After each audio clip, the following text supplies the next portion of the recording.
Free Brittany, thank you. I was hoping we'd get one of those. Okay, so yesterday I got to introduce our two finalists for the Midwest Tech Talk Technology Department Excellence Award. One, want to give a big shout out to all of you this year. We gave an award to everyone last year. This last year, and I think this next year is going to be a challenge for us as well, but you tech departments have been the glue holding schools together. So doing this award, we just want to honor a school district who has put in extra effort to really transform learning for students and change their operations and their technology delivery. So we as a team go through an objective process of grading all of the submissions, and unbeknownst to us, we put it all into a matrix and found that our winner this year is, drum roll please, Lindbergh Schools. Do we have any Lindbergh people with us? They may be all virtual. Our very own Jason Rooks is a Lindbergh grad, and he was very quick to point out that there is an H at the end of Lindbergh when I sent out an email. So thank you, Jason. And big congratulations to Lindbergh Schools. This pile of goodies will be yours to take home and use appropriately and responsibly.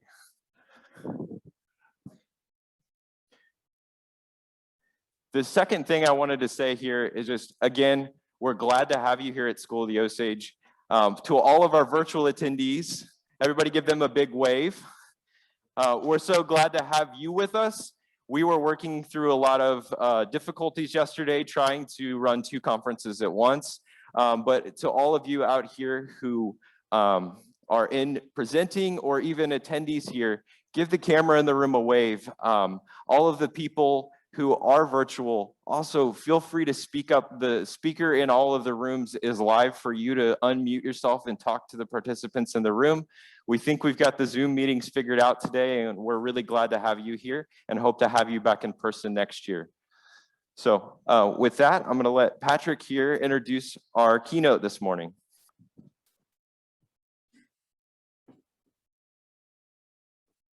Oh, you can double mic it, I guess. It's like last night at Shady Gators here, 2 hands.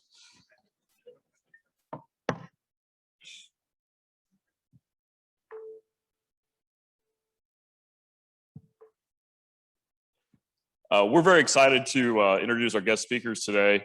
When we were looking for people and talking about who we could bring to the conference and bring more resources and what was available, it kept coming up that, you know, how do we get some of these resources? How do we get it out to people? CIS, the Center for Internet Security, kept bringing up some of the members. Cape Girardeau, we joined a couple of years ago, and it's been a great service for us. Today we have Jamie Ward and Michelle Nolan from CIS. They'll do a presentation and a lot of great resources, take notes. Those that won the YubiKeys, I love those.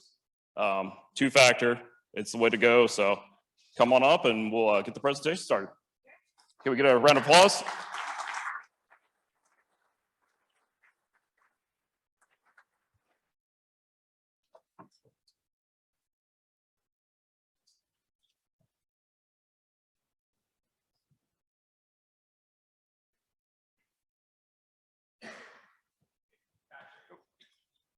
One second.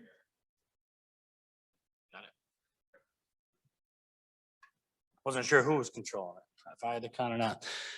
Good morning, everyone. My name is Jamie Ward. I'm a cybersecurity expert with the Center for Internet Security. I'm also a 12-year sitting mayor in the village of Mayfield, New York.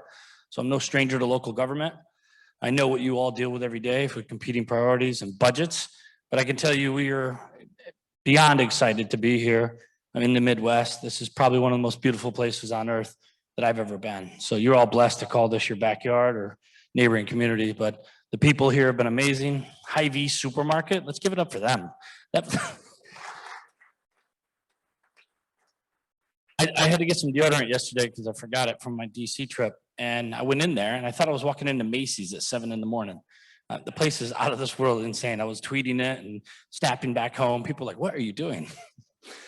So anyway, I just wanted to kick off a little bit about CIS. I'm going to flip to my colleague Michelle to my right here to have her dive into some of the stakeholder engagement services that are available. CIS is not like any other company you'll ever find. We're a 501c3 non-for-profit cyber intelligence organization that is funded by a cooperative agreement by the Department of Homeland Security. So we work literally day in and day out with DHS and protecting our nation at the state, local, tribal level and territory from cyber attack. And we do this through our Security Operations Center at the MSI-SAC, which also works in conjunction with the National Security Operations Center, formerly known as the NCIC, the National Cybersecurity Communication Integration Center in Washington, D.C. They shortened that because we were all getting laryngitis. It is now called CISA Central. That is the federal SOC. We work hand in hand with our federal partners on a daily basis, and then obviously with each and every one of our communities across the United States to help keep you safe. So to no further ado, I want to introduce my dear colleague, Michelle Nolan. Thank you, everyone. And I do want to congratulate Lindbergh Schools. You win a free MSI-SAC membership. So I am very excited. I know I can't compete with Jeff Bezos and him going into space, but for me, I'm excited because I have an awesome hair day. Coming out of COVID, I was in a ponytail the whole time, and I get to dress up today and be with you fine folks. So I'm excited about that. As Jamie said, Michelle Nolan, I'm a program specialist with the, take a deep breath, the Multi-State Information Sharing and Analysis Center. And I know it's a mouthful. In fact, my colleagues and I were joking around that it's actually more syllables than supercalifragilisticexpialidocious. So I want to make it easier for you to know who we are and even how to say it. So it's 6 simple letters, the MSI-SAC. And Jamie went into a little bit about ISACs and so forth. For those that don't know what an ISAC is, it's a member-driven organization where we promote and nurture and build an environment of information sharing. Okay, so information sharing with regard to what? Cyber threats.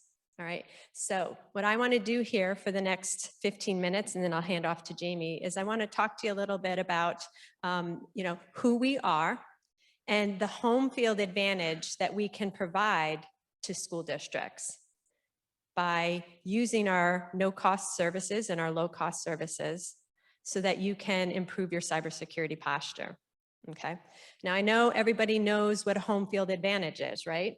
Everybody's here is from a school district. You've got your football teams, you've got your soccer teams and basketball teams.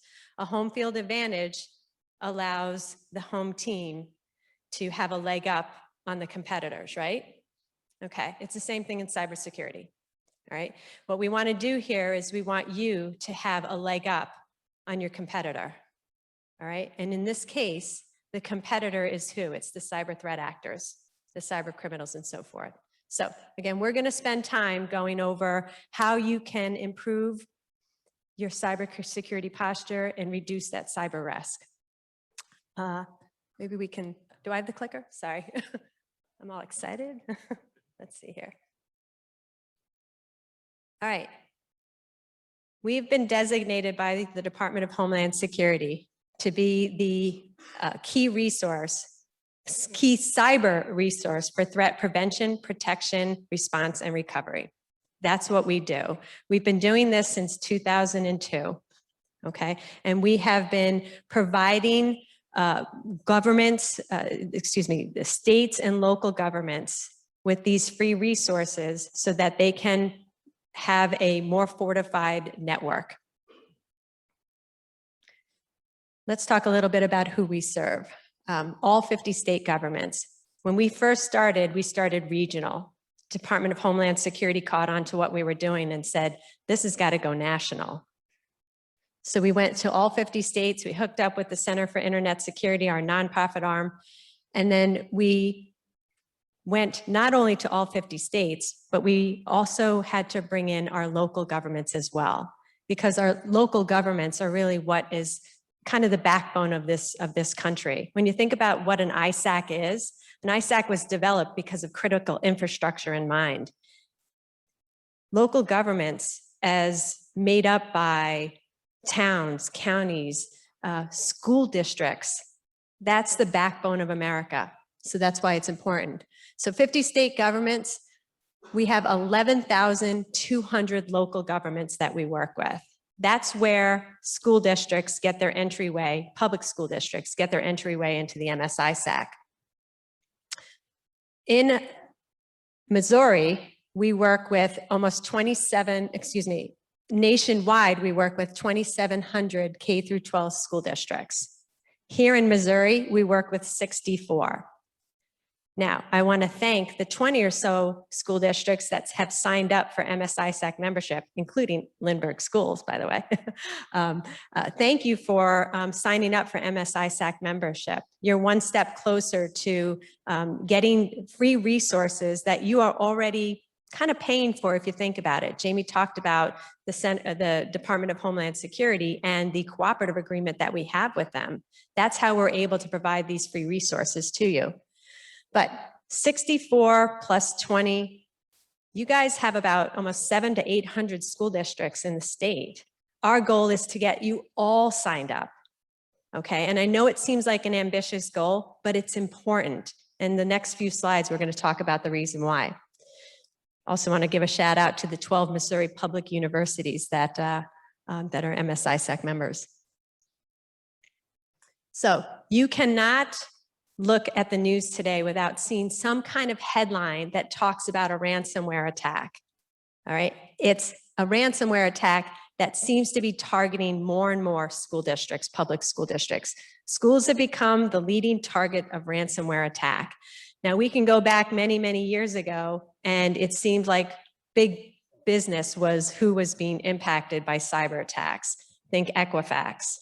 Then it was, the Atlantas of the world. And we know Atlanta was hit by a huge ransomware attack, and they experienced significant financial repercussions from it and loss of operations and business.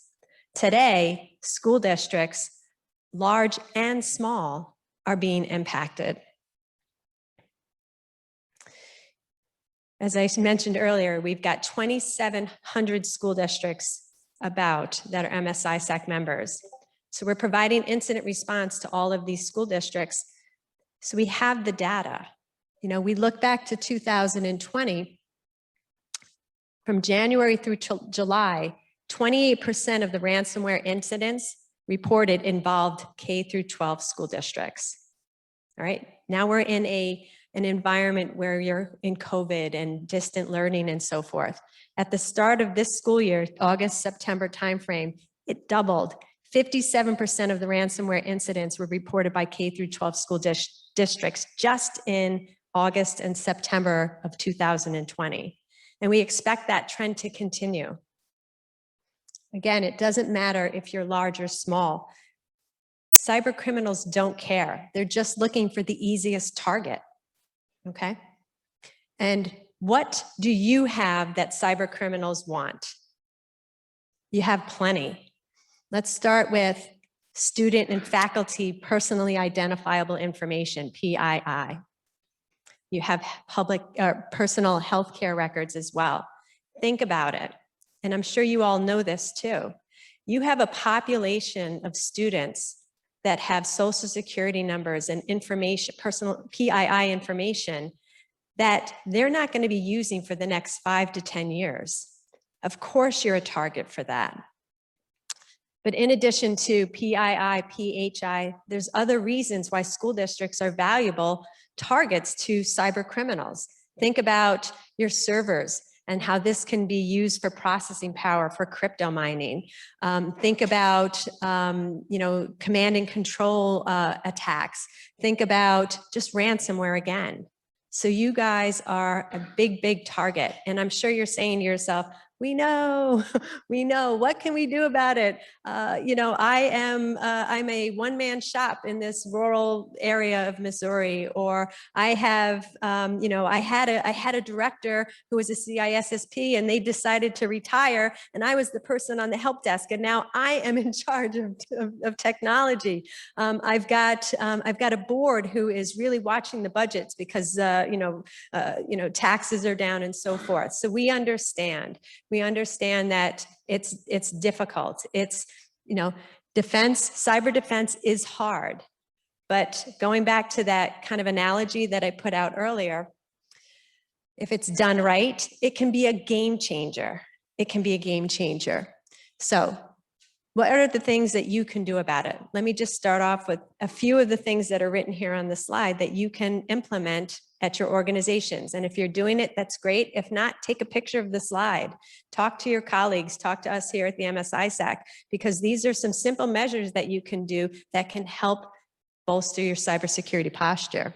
Follow standard best practices. The CIS security controls and benchmarks. These are the best practices that you can implement that can help thwart some of these threats. Use network fragmentation.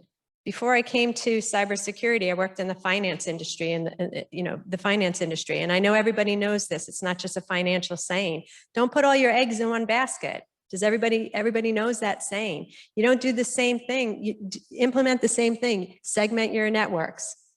Multi-factor authentication for critical services. This one's an important one, especially as cyber insurance starts to get at the top of mind for how to handle certain cyber incidents.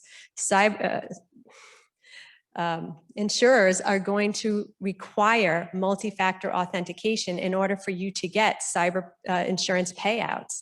They're going to say, listen, you are aware of the risks and you're not using multi-factor authentication, that's not going to bode well. So that's going to become more and more of a requirement.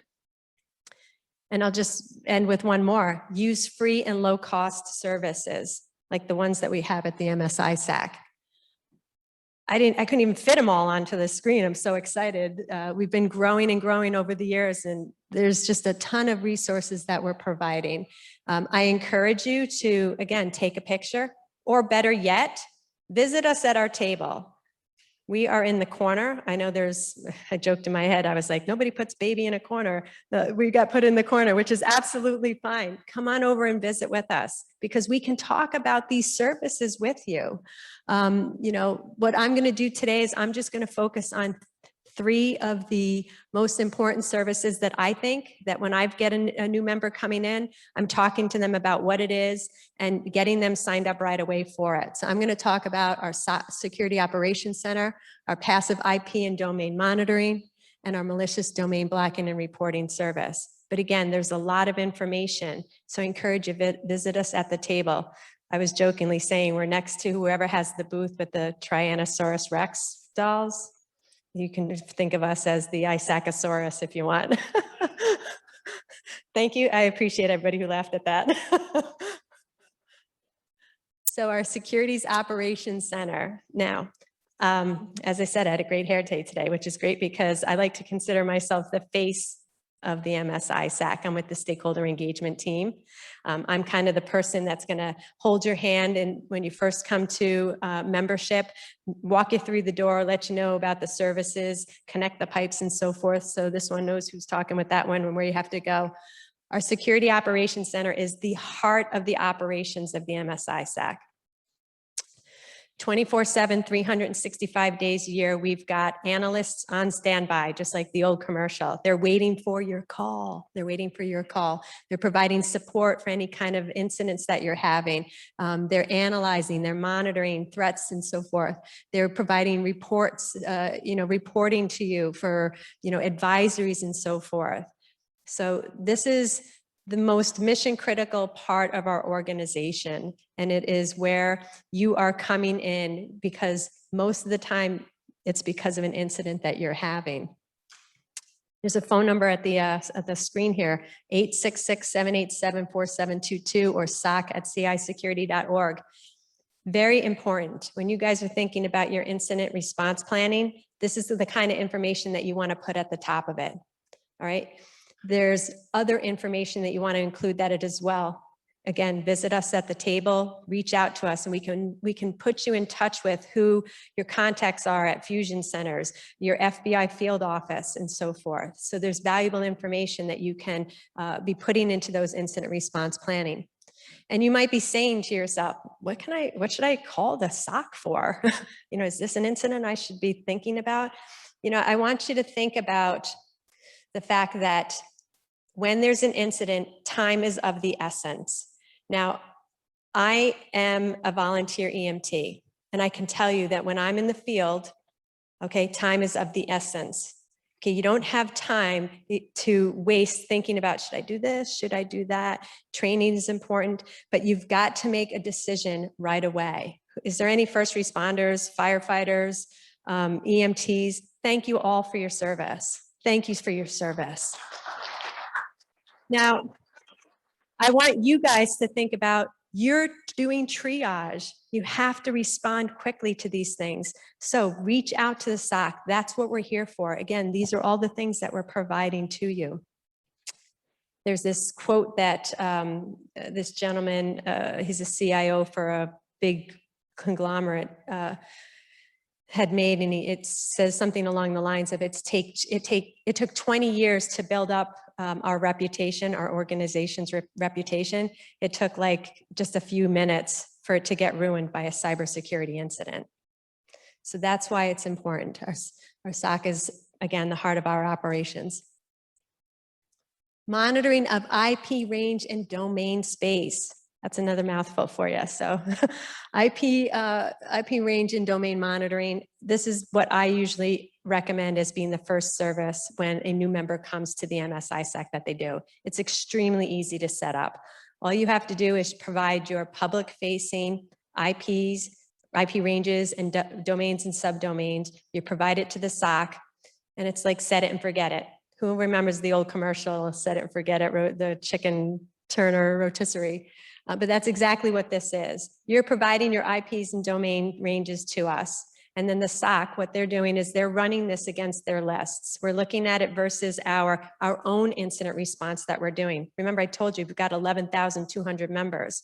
We're looking at it in comparison to our trusted third parties. And then if anything comes up on our lists, we're reaching out to you. Think about it. You guys have that bat line, that phone right to the bat cave, considered the SOC. All right. So if anything happens, what we're doing is we're reaching out to you and we're letting you know, this is the incident. Let's work with you on remediating it. Again, very easy to set up. All right. I don't mean any offense to any Daves in the audience. I think I had a couple of Daves come by yesterday. Is there any Daves here? Thank goodness. So what we find is that there is a lot of incidents that are coming in, through cyber actors and so forth, but there's also the accidental or the inadvertent insider. Employee mistakes is a big cause for data breaches. And this is a great cartoon that kind of shows Dave as being the quintessential example of human error. You've got a lot of different things out there, firewalls, encryption, antivirus software, etc. All of these things that are meant to protect your networks, and we've got them. And then you've got Dave, and we all know it. Dave who clicks on that thing that he shouldn't be clicking on, or this situation where something accidentally gets forwarded out with everybody's information. And so what we want to do here is we also want to try to address the human error factor as well with our resources. And we do that through our malicious domain blocking and reporting service. I don't know why we have such tongue twisters for names, but one of these sessions, I'm going to make a bingo card for everybody so that you can use our acronyms and fill it out for a prize. But MDBR, again, it's another home field advantage for K through 12 school districts. It is a service that blocks malicious domain requests before they actually happen. What we do is we partner with Akamai, And Akamai is a world leader in, the DNS secure space. They resolve about 30% of the world's internet web traffic. So they know everything having to do with, suspicious, suspected and known, malware and so forth. So MDBR, again, a very simple service to implement.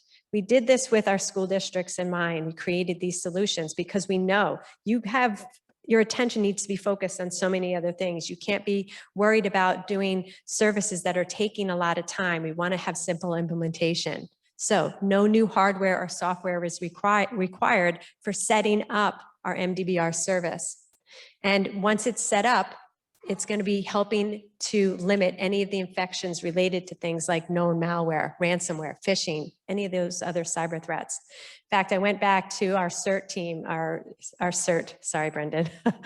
I'm not supposed to say CERT team, cyber incident response team is like saying team twice. So, but when we first launched it in the first 5 weeks, we stopped 10 million malicious domain requests in the first 5 weeks. That's incredible. And that's the effectiveness, the potency of this particular tool. This is how it works. You got your K-12 workstation.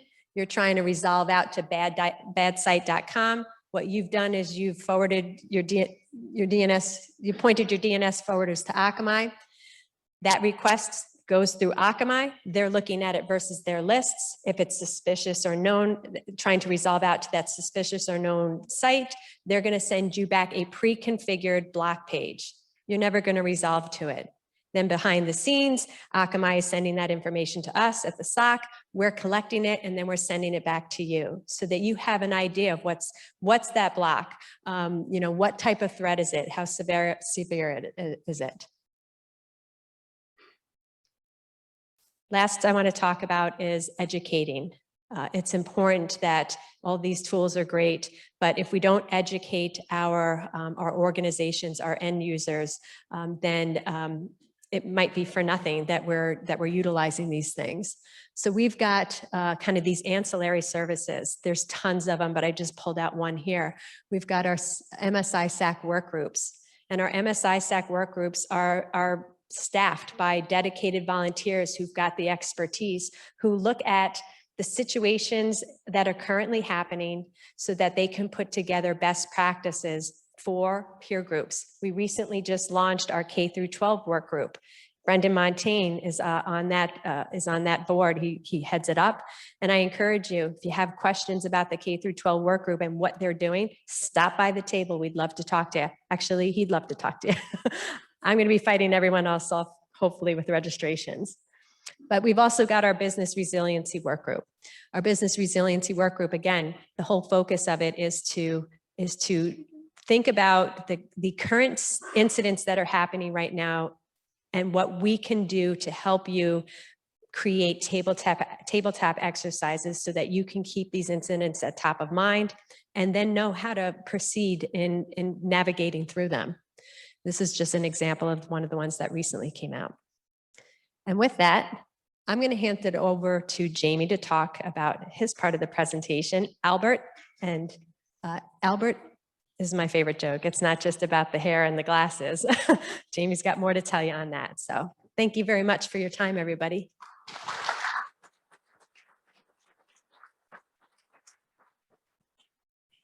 Well, thank you, Michelle. That was Michelle's first presentation with us in person at CIS. So let's give her a round of applause.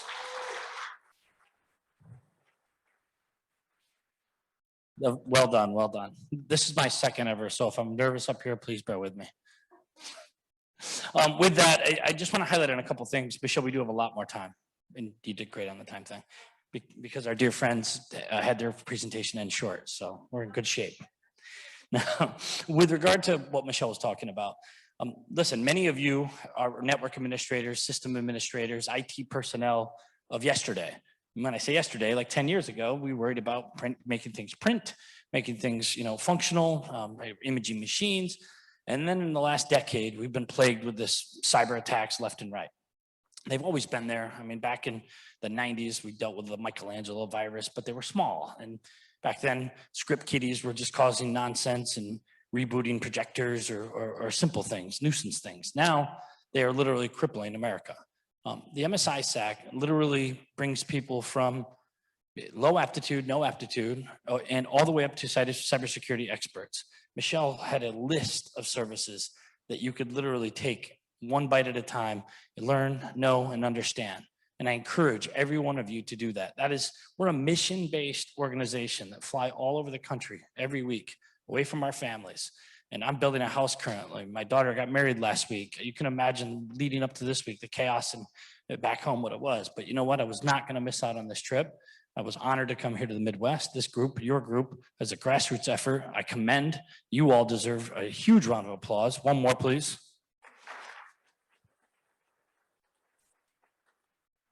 Chris doesn't know it yet, but I want to maybe pick his brain and maybe bring him to DC and see how he can echo this across the nation. If we can get the rest of the nation to do what you all are doing here and partnering with people like the MSI SAC and learning things like malicious domain blocking, it takes seconds to route your DNS through Akamai.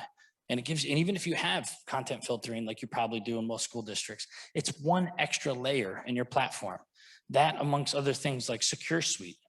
Now, we're not just federally funded through DHS. CIS's identity is also because we author the SANS, better known as the SANS CIS Top 20 Controls. That's cybersecurity framework that is embedded in the NIST, the federal standards, and mapped over. That framework is led by and authored by two of the brightest minds of the NSA. Tony Sager, our chief evangelist, has been with us from the beginning. That was CIS's start in that whole global effort to make the world a safer place in cybersecurity.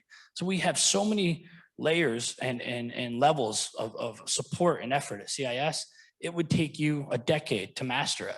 But through these work groups, through each one of these services, you kind of take one on. You're like, all right, I got that. I'm going to get in Brendan's work group. And then you'll have some peer groups. And someday you might be leading your own group at CIS on a monthly call or a monthly WebEx.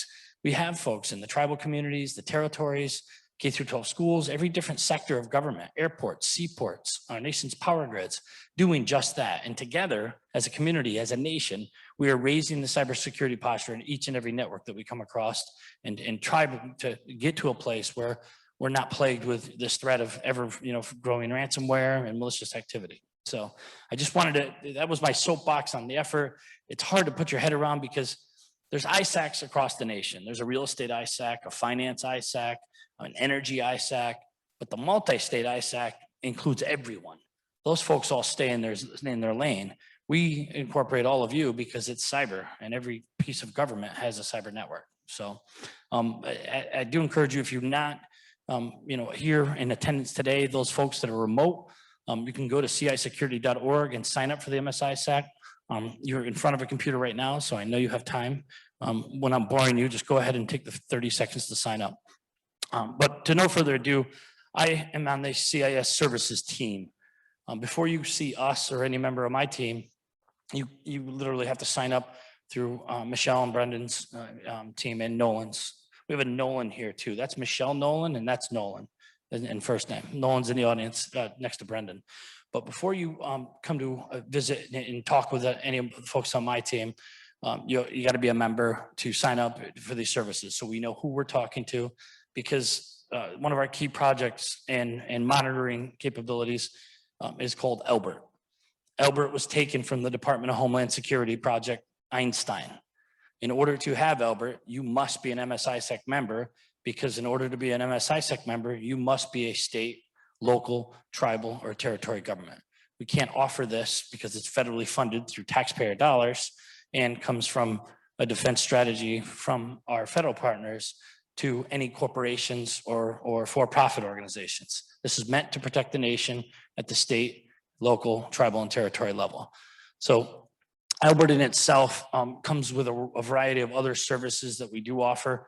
These are fee-based on a cost recovery basis. For example, the average cost of Elbert is about $38 a day, which is pennies on the dollar to anything you could get for IDS protection today in the commercial space. We literally take the cost of how many analysts, how many engineers, and then we pass that on to you. So people are like, why is it so inexpensive? It's an extremely robust detection tool, but being a 501c3 non-for-profit, I wish I could give them all away. And DHS does. Your state has 2 given away for free, and many election sectors were giving away free Alberts during the elections, security focused in probably the last 3.5 years. But with that, we also offer a variety of other tools and scans that we can do for you, from a web app vulnerability assessment, network vulnerability assessments. We do penetration testing, and we also do phishing engagements. A quick story on phishing engagements. I was in Puerto Rico about 2 years ago, and Luis Orocho was the CIO at the time of the island. So Luis, always talked about, he's never failed one, he's never failed one. I was on stage, and at the time I got my mind thinking, well, when I go back tomorrow, it's a 2-day presentation, I'm gonna figure something out. So I socially engineered Luis. Come to find out, he used to play soccer with a guy named Tanky over in Arecibo on the other side of the island, but it was like 7 years ago. So I made up the Arecibo Soccer League website, and I changed one character. I'd like double L'd it or double E'd it and created a domain, and I fished him that evening. Now, thankfully, he didn't click on it because I would have embarrassed him. But that next day, when I went to the presentation, I put it up on screen. I said, Luis, did you get this? And he showed me on his phone and his email. He goes, thankfully, I didn't check and read all my emails, Jess, but it's there. The point of the matter is, I literally took something that was emotional to him, and I said, hey, we created this new page. Remember the good old days? We had so much fun. And by the way, Tanky says hi. And I wrote it all in Spanish, of course. And he was like, that really intrigued me because I haven't seen Tanky in 7 years. I want to beat that sucker. So you would read his social media so you could tell there was passionate dialogue between the two of them. And that's kind of what we do with our phishing engagements. We literally will have a conversation with you and figure out what would work to kind of get your staff to hit that emotional trigger. I failed a phishing engagement myself, about 3 years ago at CIS. I'm sitting in our war room overlooking our SOC, and we were having a briefing on something. And I get a message saying it was hire manager of, no, it was, what was it? A hire manager of HR. It was a silly title. And I should have known on the silly title that you don't click on things like that because we don't have a hire manager of HR. It's a director of HR. And the message stated, your tax deductions were made in error this previous year, and you're probably going to owe a lot more than we were able to take out. We truly apologize for this. Click on this link to fill out this form or to see what the difference was. CIS, Human Resource Department.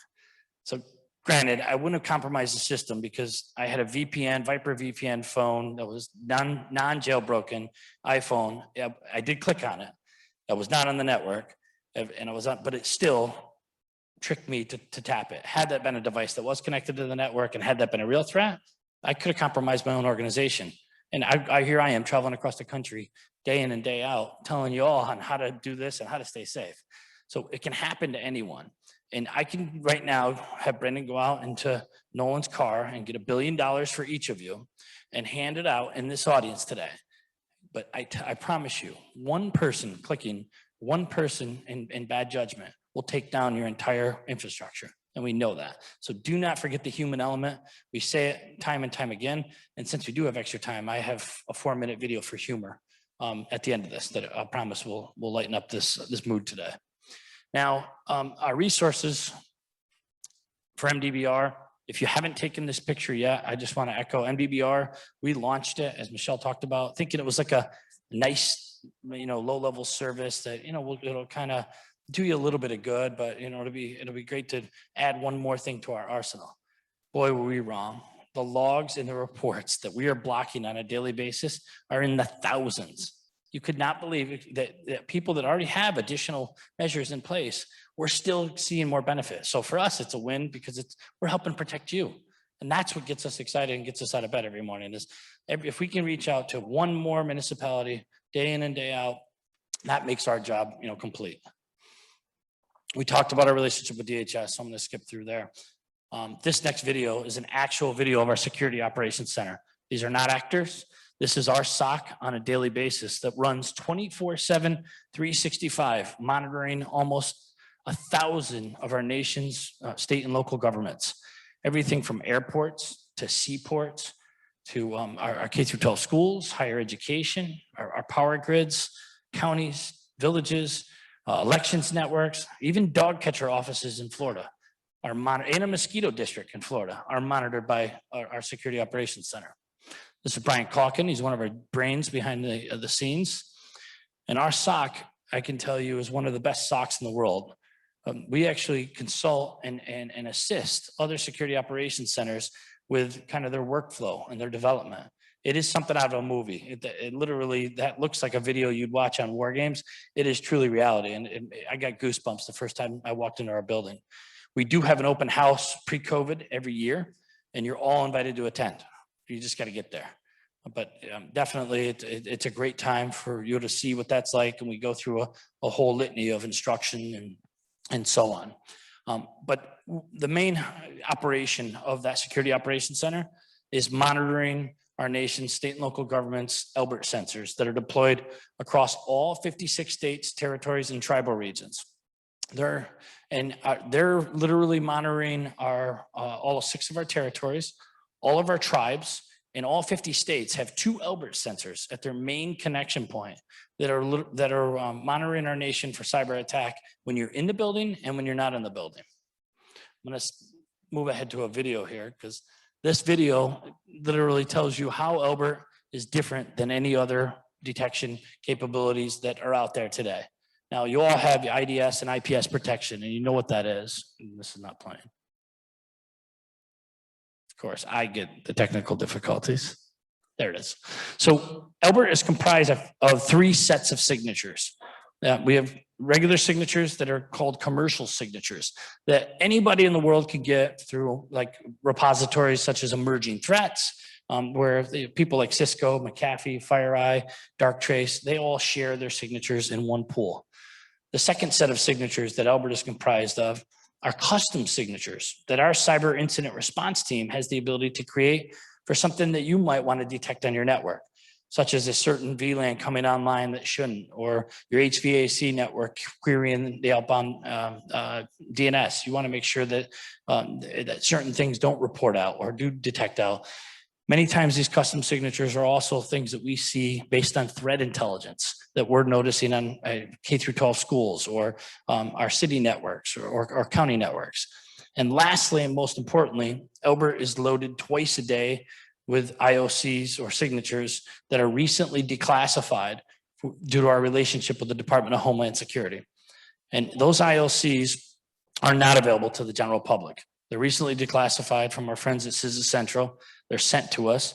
We have CIS liaisons that are on the floor of our national SOC at CISA Central, right beside the NSA, DOD, FBI, US CERT, and more acronyms than you can even imagine, you know, in the federal arsenal of cyber activity. Now, these recently declassified indicators have proven themselves time and time again.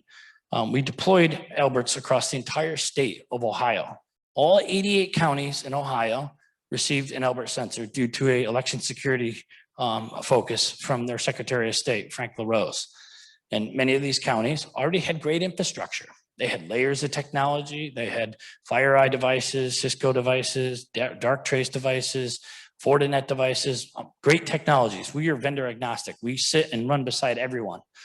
But this one county deployed later in the evening, and about 2 hours after they went home, around 6 or 7 p.m., it fires an alert. And they're like, what? Our Security Operations Center calls them because we will call on a critical alert and we will email on a low-level alert. But when that SOC called, the county couldn't believe it. It ended up tying back to a single machine in a county office with an indicator of compromise tied to an Iranian hacker group. And the threat was dormant. And the current technology that was on the network didn't have the ability to see it because of one of these recently declassified indicators. You know, in cyber, it's only as good as the intel you put into it.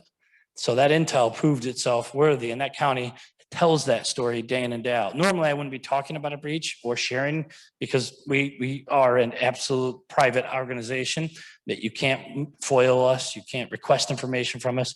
It's actually brilliant how we're set up. Nobody can get your info. Legally, there's no way around it. Your info is more safe with us than it is anywhere. We have a classified SCIF on site that handles intelligence on a daily basis. But this county and the Secretary of State use this as like a case study to go to the media with. So they were proud of their efforts, and I commend the state of Ohio. The state of Florida has done the same thing. The entire state of Washington has done it.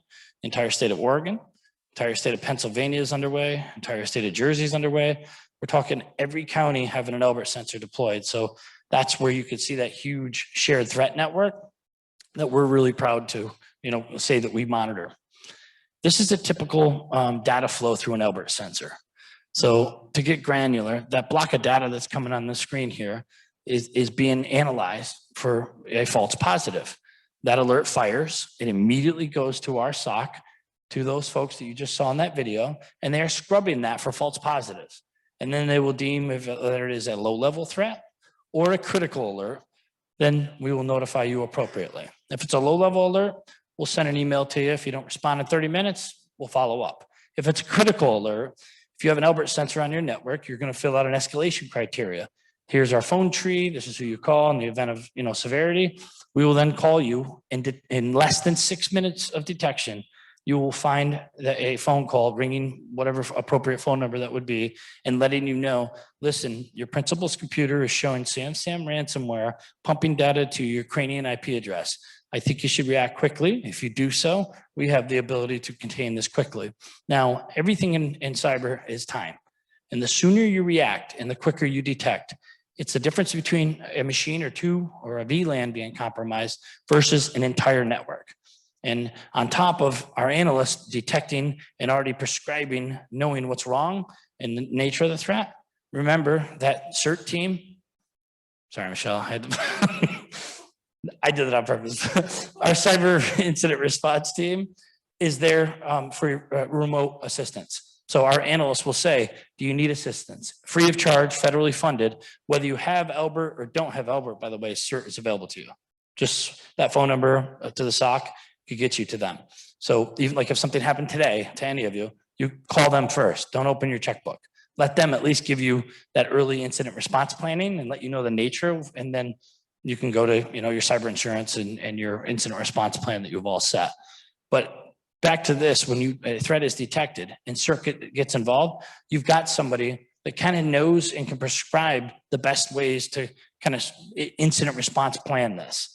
Like this nature of this virus does this. This type of ransomware likes to sit, in memory, and so on and so forth. These folks know this and do it day in and day out, and they're only a phone call away. Having Elbert monitor it and tell you what's wrong with your system gives you already half the battle underway. You don't have to hunt and figure it out. One great thing about our Elbert deployments that we've seen across the nation, whether you're a single person IT shop or the County of Los Angeles, Elbert doesn't require any additional work.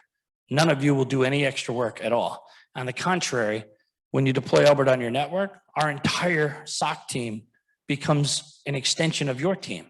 Our analysts, our engineers, our CERT, everybody that is in that SOC will become an extension to your team. You'll have help. You're not alone.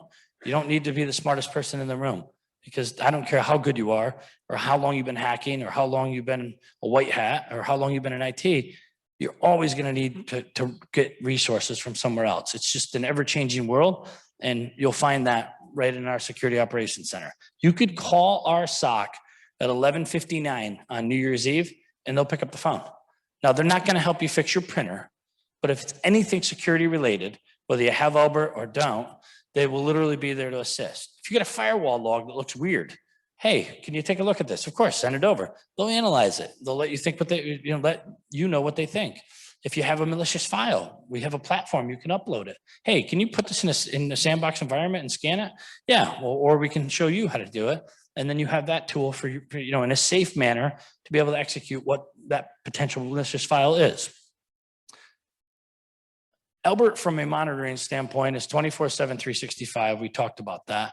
One thing I wanted to mention, in addition to just active monitoring, Elbert houses and captures metadata, better known as net flow. So net flow is captured for 6 months. And net flow is literally like your AT&T phone bill. It is this IP address connected to this IP address for this length of time, or this much data passed through it. So those net flow records used from an investigative purpose have become critical in today's cyberspace. Does everyone in the room remember the Microsoft vulnerability like 3 months ago? The one, the exchange. I knew you all. That was a bad week, right? And we all were like, oh my gosh, what are we going to do next? We took all the net flow logs from over 900 Albert sensors across the nation, and we ran a reverse query against anything that would tie to that Microsoft vulnerability. And then we got on the phone and email and started contacting school districts and cities and towns and villages. And we had a county that actually had the stones to say, why didn't you tell me sooner? It was a 0 day. Nobody knew. But we went back in time in the DeLorean and figured out that your machine 2.5 weeks ago did have a connection to a possible compromised IP, and you should be aware and try to remediate. Once we explained that, they were like clapping and cheering and thanking us. But that's just one of the other things that our SOC does.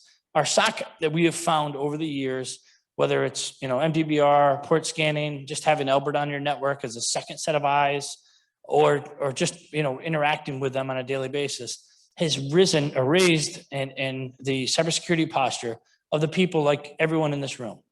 If you call and work with our SOC on a daily basis over the course of a month, you're going to get smarter. You're going to get more dialed in. You're going to get more in tuned to what our cyber world is facing us today. One other thing that Michelle was talking about in the services listing is the fact that we also have training through FedVTE. And we have people that have joined the MSI SAC, logged into FedVTE. It's robust, really good training written by DHS, and actually got enough knowledge to take their MSSP. So basically for free, they were able to train themselves through these modules and then go test out and get their security certifications. Or if you just want to brush up and freshen up on some of your other cyber skills, it's a great portal and one of the other benefits of the MSI SAC that a lot of our folks use today. I would like this slide, I put the slide up again, to be here. If anyone hasn't taken this picture or written that down, please, please, please do so. In the event of a cyber attack, it literally, minutes are everything. Minutes are the difference between a bad morning and versus a bad month. And many times you'll find when you do call the SOC, if there's an incident that's plaguing the rest of the nation, we've already been alerted and we already have critical information that we could help you figure out quickly instead of you kind of doing it on your own.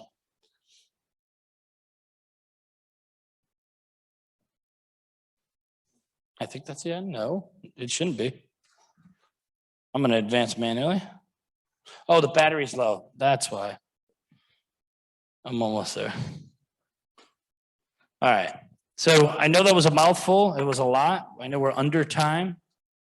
But yeah, we're way under time, so you guys get some of your life back. I do want to open it up. Michelle, if you want to come up and see if there's any Q&A. Questions of anything we went over, questions about anything cyber. Had we known we had more time, I would have scared you a lot more. I'm big into case studies where, cyber attacks that happen. I literally will share with you how it could happen, how it did happen. She had a great slide with the Crown Prince of the UK, well, future Prince of the UK, in his Air Force, Royal Air Force garb, and leaning in a chair with his blokes, chilling in the base, and over the back of his shoulder was the Wi-Fi code for the entire air base. And in the media, the British media printed it. So we're good at pointing them out and sharing them as laughs. We're going to do Q&A and I'm going to end with a video. But any questions so far on anything that we talked about from Michelle or me? I should have seated one of you. The guy from Lindbergh School in the pink shirt. Oh no, that's Brendan. All right, look, we'll be here all day. I'm going to end on this video. This is actually a great video from the Tonight Show, or whatever, the Jimmy Fallon show, or one of those shows. That was actually probably that resonated with me the most. And this video is about 3 minutes. And Mic next to it, so it goes. oh, That's right.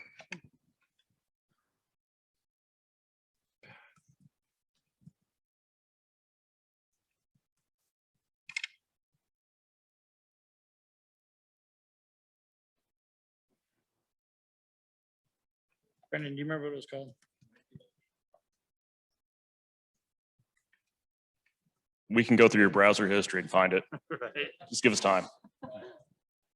I got it right here. Here it is. 2 minutes, 50 seconds. It's your favorite family tradition to drive to that familiar beach house with familiar faces. And You know, we've been hearing a lot about cybersecurity lately, largely because of what happened to Sony. Companies and individuals are more concerned about the safety and privacy of their information than ever. President Obama has unveiled a number of new proposals this week to crack down on hackers, and he plans to address this in the State of the Union speech on Tuesday. And it's great that the government is working on this, but the truth of the matter is we need to do a better job of protecting ourselves. You know, the most popular password in the United States is password 123. And as long as that's the case, we're vulnerable. So today we sent a camera out on a Hollywood Boulevard to help people by asking them to tell us their password. And this is how that went. We're talking about cybersecurity today and how safe people's passwords are. What is one of your online passwords currently? It is my dog's name and the year I graduated from high school. Oh, what kind of dog do you have? I have a Chihuahua Papillon, And what's its name? Jameson. Jameson. And where'd you go to school? I went to school back in Greensburg, Pennsylvania. What school? Hempfield Area Senior High School Oh, when did you graduate? in 2009. Oh, great. Like my cat's name and then just like a random number. Okay. Has you had this cat for a while? Yeah, she's my childhood pet. Aw. And what's her name? Her name is Jolie. Jolie. So like a password of yours would be Jolie and then a number. Yeah. Like number 1. Like my birthday, Oh, when is your birthday? June 12th, Oh, nice. And what year were you born? 95. Oh, great. So Jolie, 6/12/95. Yes. Got it. So you mean to give my password right now? No, I cannot do that. But we all want to know what it is so we can tell you if it's strong or not. Oh my goodness. Let me think. Okay, one is Tel Aviv. Yeah. 468, and then Israel. It's only 3, but it's for me it's strong enough. Ireland, 1, 2, 3, 4. Gemma, 1, 2, 3. Spelled Gemma. Most of them are Italian. Oh, beautiful. Yeah. So like what's a good Italian password? my grandma's name, What's your grandma's name? Maria. Maria. So Maria is your password? Oh yeah, now you know my password. Oh, yeah. Well, the important thing is they learned their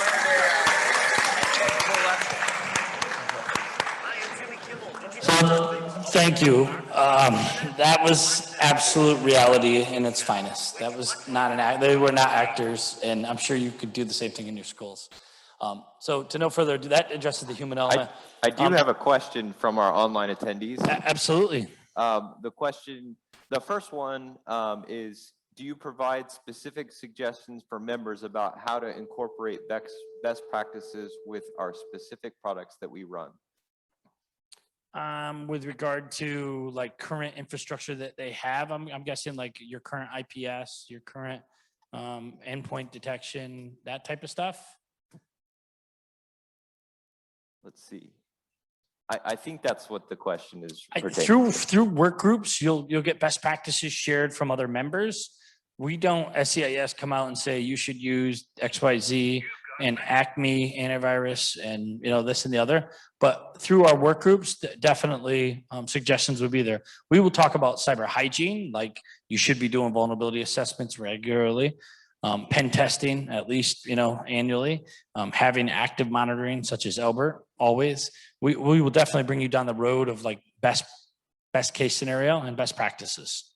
Hopefully that answers that. Yep. And another question here is, can you state which of your services are paid versus free? There is a list, many. I can tell you the opposite. So the fee-based services are Albert, $30 a day for small monitoring, that's under 100 megabyte utilization. $38 a day for mid-tier, which is average, probably sensor size across the nation. And vulnerability assessments based on the size of your network. Penetration testing based on the size of your network, and phishing, it's like $3,600 for unlimited email addresses.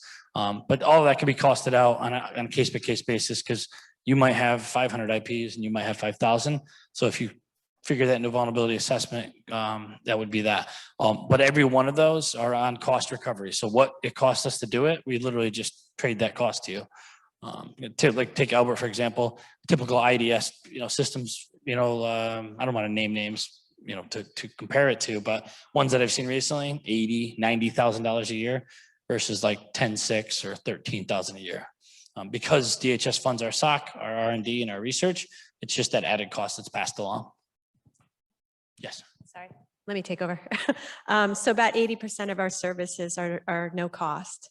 Okay, so if that member would like to reach out to the MSISAC, me, Michelle Nolan, michelle.nolan@cisecurity.org, I can go over that list with you. Everything that I covered in my part of the presentation was no cost. Anything that was on the screen earlier, it was a full page of resources, everything from our malicious domain blacking and reporting to our MCAP, sorry, malicious code analysis platform, our SOC and CERT connection into that. Those are all no-cost resources. So I encourage you, with 80% of those resources being no cost, reach out. I'm happy to go through each one of those services. As far as best practices go, I want you to think about the nationwide cybersecurity review, the NCSR. Our NCSR team, this is an anonymous self-evaluation review that you're going to do on an annual basis. Our NCSR team also provides a lot of information with regard to best practices. We've got resources that we provide that you can use for everything from investment policy, sorry, my old finance days, security policy, incident response, and so forth. So these best practices are all things that are easily obtainable through our website. So I hope that helps out as well. Awesome. And the NCSR, to add to Michelle's point, it is literally a comprehensive questionnaire that takes you about a day to complete. But it gets you thinking, like, what should I be doing here? What do I do with this? Do I do this? Do I not? When you complete that, your results are obviously protected and sacred, but they are then compared nationally with anonymously and nationally. Your name and organization is never mentioned, but to others in your peer groups. So you'll see where you rank against other K-12 schools. And that comes out every fall, correct? And it is just going through that process. I've heard over the past almost 5 years at CIS, people have really gained a lot of insight and kind of also opened a lot of eyes. Like, wow, I didn't know I should have been doing that. I never had that question asked before. And what a great way to kind of self-check your organization and then compare those results to kind of see where you sit nationally. Good point. Any more questions? That's all we have in the chat here. Anybody else come up with any questions out here in the audience? Anybody in here? All right, well, excellent. I just want to say on behalf of CIS, myself, Michelle, thank you very much, and God bless you all. Take care.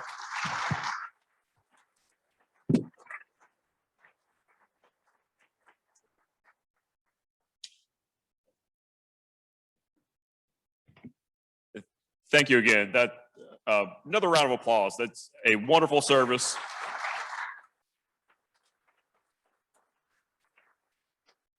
So just to reiterate, when we signed up a couple of years ago, we're like, well, maybe we'll get one free service and then we have to figure out what we pay for.